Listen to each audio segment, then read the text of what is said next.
제품에 대해서 최고 25%의 고율 관세를 부과하기로 했습니다. 미중 무역 전쟁이 격화됨에 따라 밤사이 미국과 유럽 증시가 급락하는 등 글로벌 금융시장이 요동치고 있습니다. 전국 버스 노조 총파업이 하루 앞으로 다가온 가운데 버스 노사가 오늘 오후 막판 협상에 들어갑니다. 버스 대란이 우려되자 여당은 준공영제를 해법으로 내놨습니다. 국내은행이 올 1분기 거둬들인 이자 이익이 1분기 기준으로는 처음으로 10조 원을 넘어섰습니다. 하지만 비이자 이익이 줄면서 같은 기간 당기순이익은 지난해보다 14% 줄었습니다. 한진그룹이 조원태 한진칼 회장을 차기 총수로 지명해달라고 공정거래위원회에 신청했습니다. 우여곡절 끝에 총수 지정은 마무리가 됐지만 조양호 전 회장 지분 상속과 또 상속세 마련이 다음 과제로 남았습니다. 이상 이 시각 주요 뉴스입니다.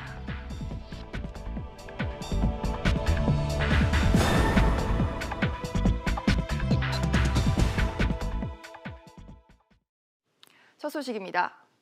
미국의 관세 폭탄 조치에 중국도 보복 관세로 맞대응에 나섰습니다. 미중 무역 전쟁에 대한 위기감이 어느 때보다 고조되면서 뉴욕 증시가 급락장을 연출하기도 했는데요. 취재 기자 연결해서 자세히 알아봅니다. 손석우 기자. 네, 손석우입니다.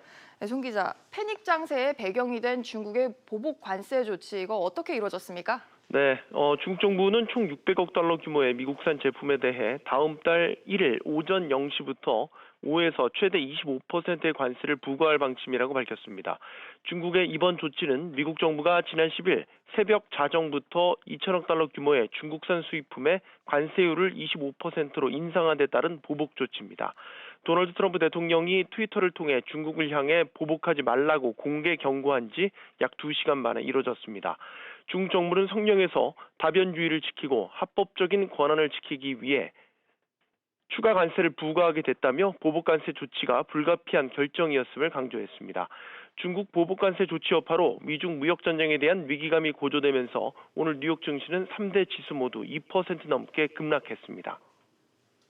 네, 우려됐던 대로 무역 전쟁이 파국으로 치닫는 거 아닌가 하는 걱정이 커지고 있는데요. 하지만 트럼프 대통령은 시진핑 중국 국가주석을 만나겠다고 언급을 해서 한편으로는 협상의 여지를 열어둔 거죠. 그렇습니다. 트럼프 대통령은 현지 시간으로 어제 빅토르 오르반 헝가리 총리와의 회담에서 기자들과 만나 다음 달 일본에서 열리는 주요 20개국 G20 정상회의에서 시진핑 중국 국가주석과 만날 것이고 결실이 있는 회담이 될 것이라고 밝혀 두 정상 간談判 가능성을 열어두었습니다. 트럼프 대통령은 또 3천억 달러 규모 이상의 중국산 제품에 대한 관세 부과 여부에 대해 아직 결정이 안 됐다고 말해 협상 테이블이 열려 있음을 시사하기도 했습니다. 이 중국의 보복 관세에 대해서도 생각을 밝혔는데요. 트럼프 대통령은 일정한 선을 넘지 않으면 괜찮다면서 미국이 더 유리한 위치에 있다고 자신감을 드러내기도 했습니다. 지금까지 SBS CNBC 손석우입니다. 이처럼 미국과 중국의 관세 격돌에 또 국내 금융시장뿐만 아니라 글로벌 금융시장도 촉각을 곤두세우고 있는데요. 국내 증시와 환율은 우려와는 달리 혼조세를 보이면서 관망하는 양상입니다. 취재기자 연결해서 알아봅니다. 정지환 기자. 네, 정주환입니다. 정 기자, 국내 증시가 장 초반만 해도 우려가 컸었는데 일단 현재는 비교적 안정세를 보이고 있다고요. 네, 지난밤 뉴욕 증시가 큰 폭으로 하락하면서 국내 증시도 급락하는 게 아니냐는 우려가 컸는데요. 현재는 비교적 안정세를 유지하고 있습니다. 코스피는 출발과 함께 하락하면서 2056.74까지 내려갔지만 급락에 대한 반발 매수로 현재는 어제 종가보다 0.26% 상승하는 등 혼조세를 보이고 있습니다. 코스닥도 장 초반에 하락했다가 반등해 어제보다 0.56% 오른 상황입니다. 한편 서울 외환시장에서 원달러 환율은 전날보다 느린 1187원 선에서 거래되고 있습니다. 그렇군요. 국내 증시 변동성이 커지면서 투자자들도 펀드 등에서 자금을 많이 빼고 있는 상황이죠. 네, 최근 코스피가 하락하면서 자금 유출이 두드러지고 있는데요. 3월에 2조 400억 원, 4월에 2조 1,400억 원이 주식형 펀드에서 빠져나갔는데 이번 달 들어서는 지난 9일까지 5거래일 만에 2조 원에 가까운 돈이 빠져나갔습니다. 증시에 대한 불안감이 커지며 주식에 투자했던 자금이 채권 같은 안전자산으로 이동했기 때문이란 분석입니다. 지금까지 SBS CNBC 정주환입니다. 다음 소식입니다. 경기는 어렵다고 하지만 이런 와중에 호실적을 보이면서 표정 관리하는 곳들이 있습니다. 바로 은행과 증권사들인데요. 취재기자 연결해서 자세한 소식 알아보겠습니다. 김성현 기자. 네, 김성현입니다. 김 기자, 우선 은행들이 올 1분기에 대출과 예대 마진 등으로 천문학적인 이익을 챙겼다고요? 네, 국내 은행들의 올해 1분기 이자 이익은 10조 원을 넘어섰습니다. 금융감독원에 따르면 국내 은행의 올 1분기 이자 이익은 10조 1천억 원으로 지난해 같은 기간보다 4천억 원 증가했습니다. 1분기 기준으로 이자 이익이 10조 원을 넘어선 건 처음인데요. 은행 이자 이익은 지난해 2분기 10조 원을 기록한 이후 3분기와 4분기에 이어 올해 1분기까지 모두 10조 원대를 유지했습니다. 네, 이자 이익이 이렇게 늘어난 배경은 뭡니까? 네, 대출 이자를 통한 수익은 줄었지만 대출 채권을 활용한 이자는 증가했기 때문입니다. 이자 이익은 늘었지만 자회사 투자 지분 손실과 명태금 지급 등의 영향으로 당기순이익은 줄었는데요. 1분기 당기순이익은 3조 8천억 원으로 지난해 같은 기간과 비교해 6억 원 감소했습니다. 대부분이 펀드나 바카스랑크, 파생상품 등의 판매를 통한 비이자 이익도 1조 7천억 원으로 총 이익의 15%에도 미치지 못했습니다. 증권사들 상황도 보면 1분기에 예상과 달리 실적이 꽤 좋았다고요? 네, 국내 증권사들은 올 1분기 대체적으로 견조한 실적을 거뒀는데요. 미래에셋대우는 올 1분기 시장 전망치보다 높은 성과를 기록했습니다. 미래에셋대우는 1분기에 영업이익 1,420억 원, 세전순이익 2,247억 원, 당기순이익으로는 1,682억 원을 나타냈는데요. 이로써 미래에셋대우는 지난 2016년 말 합병 이후 분기 최대 실적을 기록했습니다. 해외 부문에서 호실적을 거둔 게 분기 최대 실적의 배경으로 꼽히고 있습니다. 메리츠 종금증권은 올 1분기 당기순이익 1,413억 4,700만 원을 기록했는데요. 이는 지난해 같은 기간과 비교해 40% 가까이 증가한 수준으로 5개 분기 연속 1,000억 원대 당기순이익을 기록했습니다.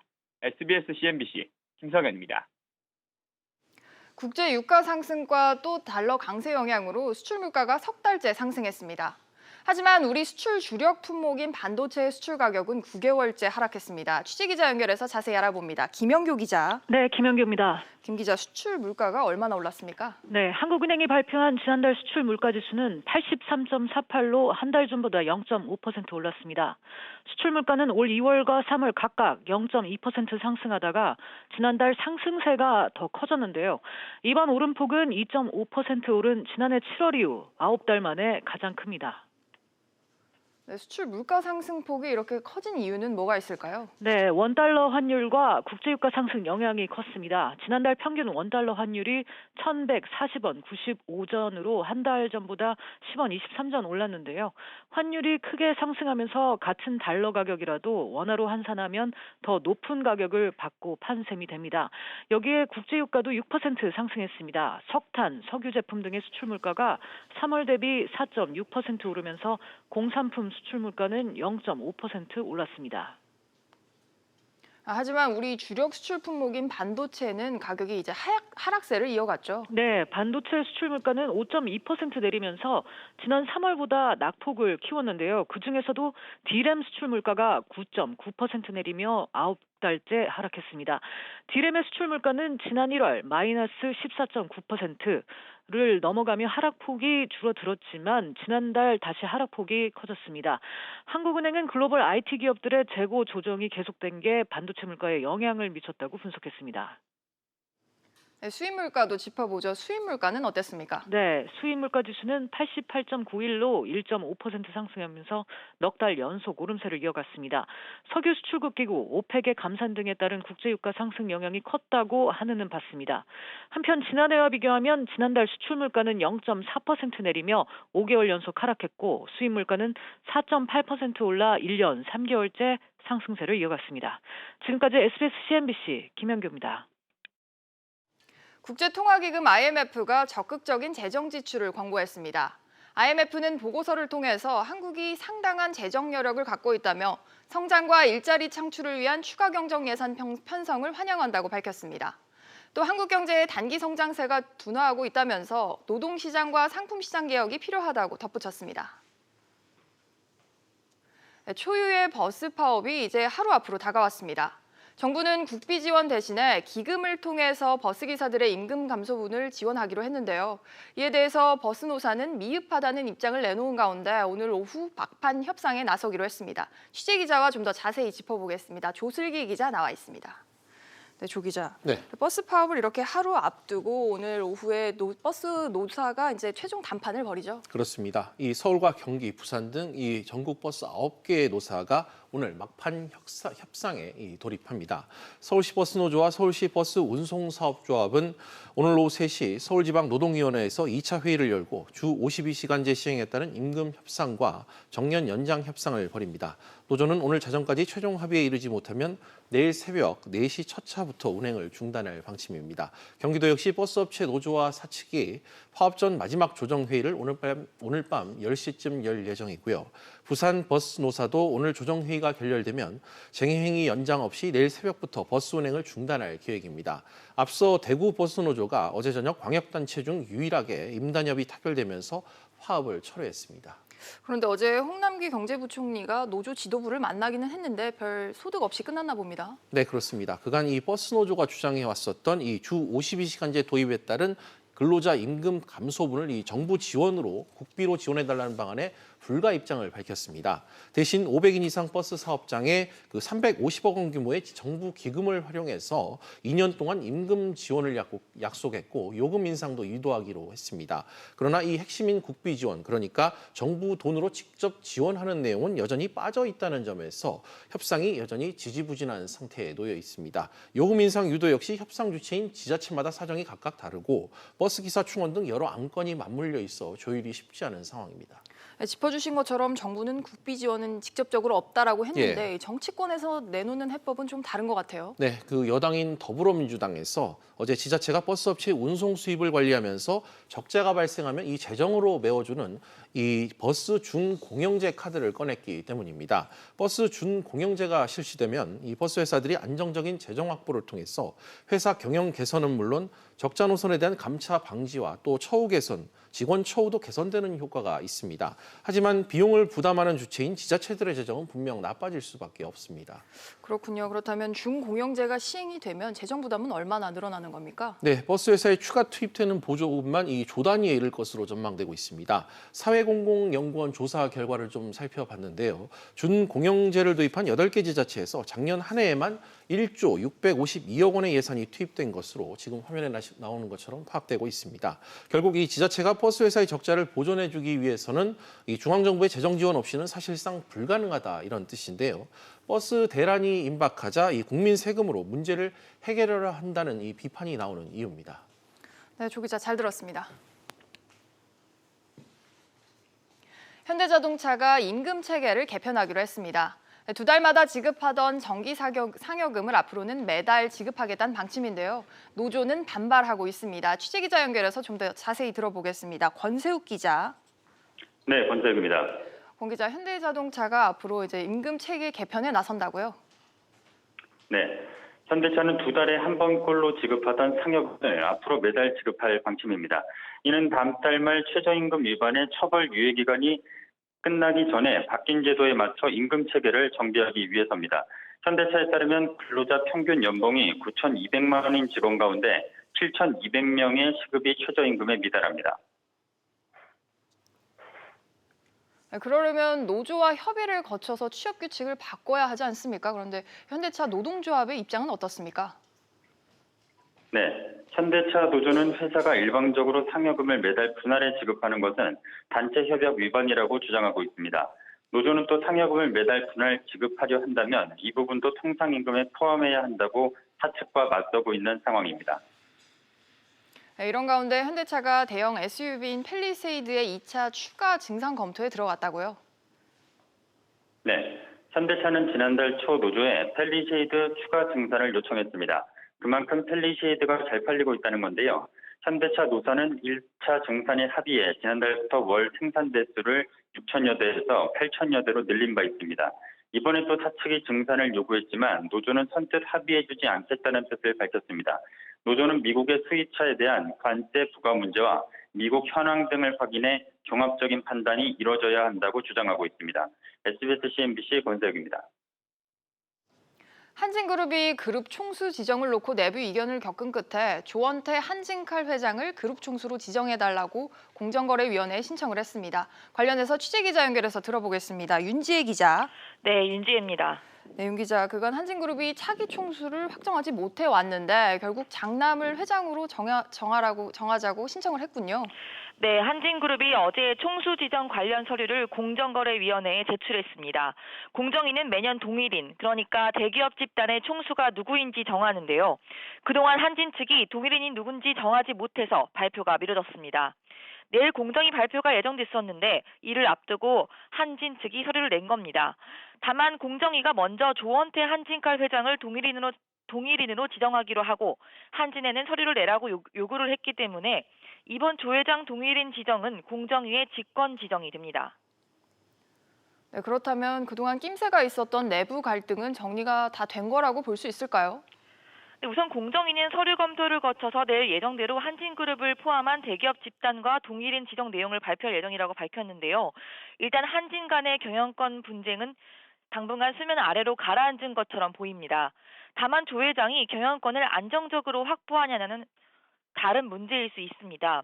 조 회장 지분은 2.34%밖에 되지 않아서 남매인 조연아, 조현민 씨 등과 비교해 큰 차이가 없기 때문인데요. 조양호 전 회장 지분 상속과 조연아, 조현민 자매의 경영 참여 관련한 돌발적인 상황 발생 가능성을 배제하기 어렵습니다. 또 2천여억 원으로 추정되는 상속세 납부와 한진칼 2대 주주 KCGI를 상대로 한 경영권 방어 등 해결해야 할 과제가 쌓여 있습니다. SBS CNBC 윤지혜입니다. 다음은 게임업계 소식으로 이어가겠습니다. 국내 1위 게임업체인 넥슨이 매각 절차를 밟고 있는데요. 그런데 본입차를 코앞에 두고도 누가 인수에 참여할지조차 명확하지 않은 상황입니다. 취재기자 연결해서 들어보겠습니다. 김현우 기자. 네, 김현우입니다. 네, 김 기자, 넥슨 인수 본입차례 참여할 것으로 거론되는 곳들이 지금 있습니까? 네, 예비 후보는 카카오 컨소시엄, 텐센트 컨소시엄, MBK 파트너스 등 5곳으로 알려졌는데요. 하지만 이들이 본입 차례에 실제 참여할지는 미지수입니다. 글로벌 게임 산업의 침체로 넥슨 투자 가치가 떨어지고 있기 때문입니다. 넥슨은 지난 1분기 최대 매출을 기록했지만 영업이익은 오히려 하락했습니다. 내일 미국에서 열릴 예정인 넥슨 매각 본입찰이 보름 정도 연기될 것이라는 보도까지 나오고 있습니다. 그렇군요. 그렇다 하더라도 지금 상황에서 인수 후보자로 그나마 유력하게 꼽히는 곳이 있습니까? 네, 중국 게임 업체 텐센트 컨소시엄이 가장 유력한 후보입니다. 중국에서 넥슨 게임을 서비스하며 1조 원 이상의 매출을 얻고 있고 자본력도 탄탄하기 때문입니다. 넥슨 인수로 시너지 효과가 기대되는 카카오 컨소시엄도 인수 참여에 적극적인 것으로 알려졌습니다. 또 인수 참여 의사를 밝혔던 국내 2위 게임 업체 넷마블이 사모펀드와 손잡고 본입 차례에 참여할 가능성도 제기되고 있습니다. 그런데 한편으로는 김종주 회장이 넥슨 지분을 전량 매각하려던 계획을 바꿀 수도 있다고요? 네, 가격 부담을 낮추기 위해서입니다. 10조 원에서 15조 원으로 예상되는 인수가가 매각에 부담으로 작용하고 있습니다. 인수 가격을 낮추기 위해 게임 부문만 매각할 것이라는 관측이 나오고 있습니다. 지금까지 SBS CNBC 김현우입니다. 요즘 모바일 게임 시장 경쟁이 심상치 않습니다. 손흥민과 방탄소년단 등 국내외에서 인기가 높은 스타들을 앞세운 신작들이 게이머들을 설레게 하고 있는데요. 취재기자 연결해서 더 알아보겠습니다. 최나리 기자. 네, 최나리입니다. 네, 최 기자, 모바일 게임 업계가 최고의 슈퍼스타들을 앞세워서 홍보에 나서고 있죠. 그렇습니다. 축구 선수 손흥민과 방탄소년단 등 국내외에서 인기가 높은 스타들이 모바일 게임 홍보에 나섰습니다.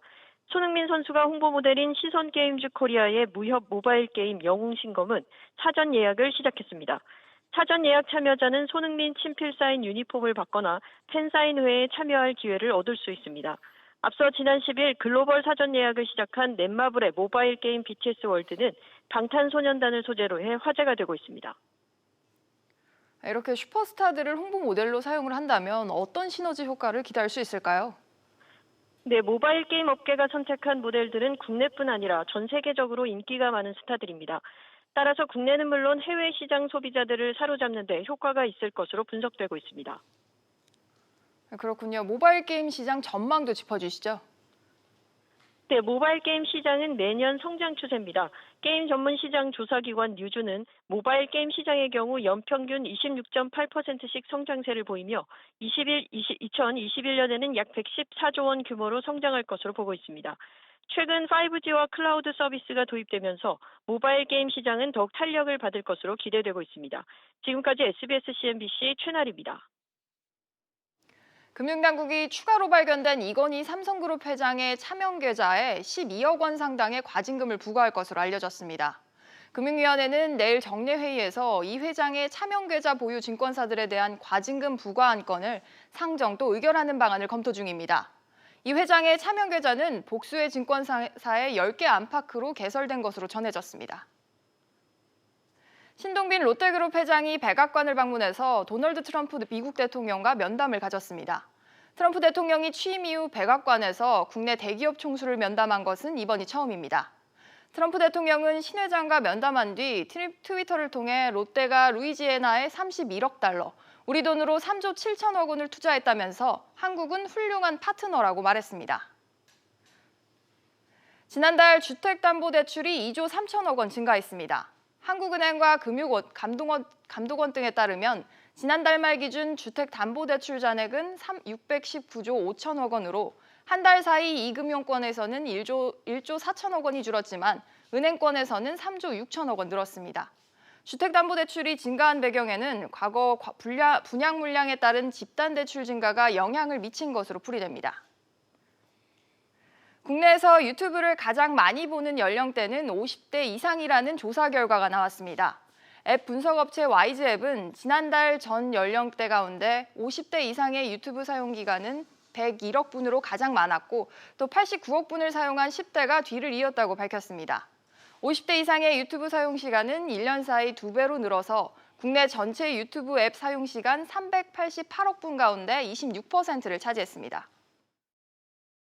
증시 상황입니다. 미중 무역 전쟁의 여파로 하락 마감하던 국내 증시 오늘은 상승 반전했습니다.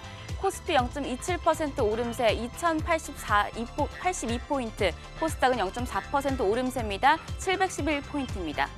네, 눈에 띄는 특징 업종 살펴보도록 하겠습니다. 우선 롯데 지주입니다. 지금 롯데 신동빈 회장이 백악관을 방문했고 트럼프와 면담을 했다는 소식이 올라왔습니다. 롯데 지주 현재 3% 오름세 보이며 46,900원에 거래되고 있고요. 한진칼 역시 9% 급등세입니다. 한진그룹의 새 통수로 조원태 회장이 지정이 되면서 현재 39,950원 선에서 거래가 되고 있습니다.